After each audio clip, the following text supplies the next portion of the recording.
Alors tout simplement pour des revendications qui datent de plusieurs décennies.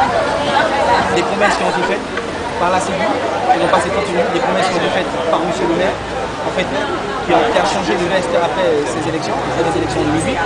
Et ces promesses sont simples. Réhabiliter, vendre. Un projet arrive et tout est remis en question.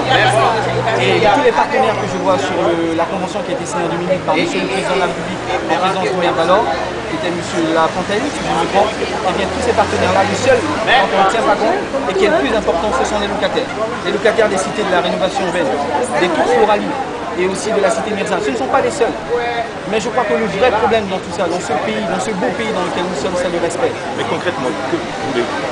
Nous voulons tout simplement, de par le bail qu'il y a entre le locataire et le bailleur, que les appartements soient rénovés. On nous parle des appartements qui sont insalubres. Il faut savoir qu'il y a un historique qui le sont devenus parce qu'on a laissé faire. Lorsque l'on va voir les gérants, ils nous donnent avec toujours la même définition. Il y aura une destruction, donc je n'ai pas à faire les réparations. Mais il y a un jugement qui a été donné en novembre concernant le locataire de la rénovation urbaine. Et la CIGI a été condamnée à devoir faire les réparations, refaire les travaux, à remettre en conformité et à changer les ouvertures. Qu'est-ce que vous demandez aux bailleurs et à la municipalité? De prendre leur décision et de prendre leurs responsabilités. Si M. le maire vient tanner les gens pendant sa campagne électorale pour leur dire « votez pour moi parce qu'on ne détruit pas et nous va monter une état s'il le faut », qu'il tienne sa parole, qu'il ne vienne pas avec un expert de je ne sais où pour nous dire comment notre cité doit être. Une dame, ça n'est pas l'argent qui fait une dame, quelles que soient ces centaines de millions d'euros. Ça n'est pas en mettant un projet de densification en Guyane. Il y a une contradiction, il y a un antagonisme parfaitement incompréhensible. On ne fait pas de la densification dans un pays où il y a autant de superficie. Qu'est-ce qu'on a proposé aux locataires de relogement? La question n'est pas du relogement. La question n'est pas du relogement. La question est le respect des gens qui habitent là. Réparer, vendez. C'est ce qui a été prévu, faites ce qui était prévu. Vous voulez faire l'ANRU, faites-le ailleurs. Il y a de l'argent, utilisez-le pour ça. Mais n'essayez pas de nous manipuler dans un sens ou dans un autre. Nous ne marchons pas.